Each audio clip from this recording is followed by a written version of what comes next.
Quem nunca ouviu falar do Saci, do Curupira, da Mula Sem Cabeça? Você sabia que hoje é o dia do folclore? E desde pequeno a gente ouve essas histórias, né? Algumas até chegavam a causar arrepios. O Fábio Oliveira e o Denis Cesari trazem um pouquinho das lendas da nossa região, olha só.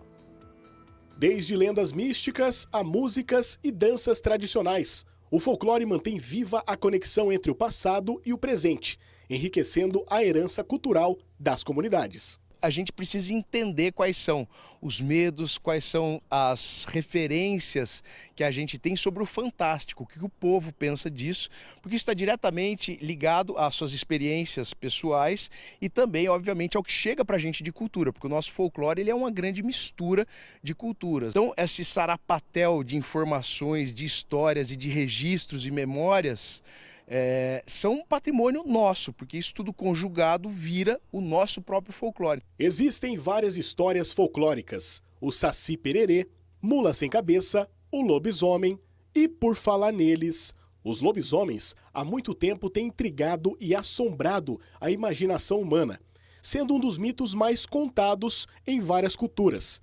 Enquanto alguns veem o lobisomem como uma mera lenda, outros acreditam que há elementos de verdade por trás dessa criatura. A gente tem aqui pela região histórias muito legais. A gente tem o lobisomem de Campinas, que a regra é diferente. É o 7º filho homem de uma linhagem de outros 6 homens que o antecedem. Esse menino, então, vira lobisomem.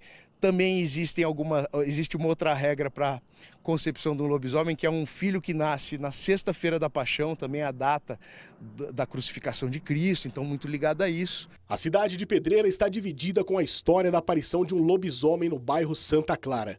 Reza a lenda que um guarda de uma empresa avistou uma criatura atravessando a rua. Quando o lobisomem viu o guarda, ele pulou rio abaixo. Segundo relatos dos moradores aqui de Pedreira, a criatura estranha costuma aparecer nas proximidades da estrada Hamilton Bernardes. Bem nas proximidades, aqui da Ponte Pêncio. Teve uma história assim aí na Santa Clara, né?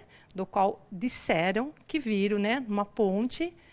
Mas foi só boatos, eu não vi nada. Nossa, eu ia ficar com medo, hein?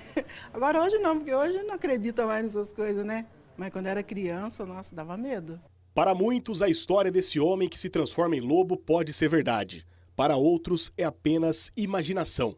Mas o que não podemos negar é que, de fato, é algo de muito mistério. Quando eu era jovem na época, o pessoal falava de Saci Pererê, lobisomens, né?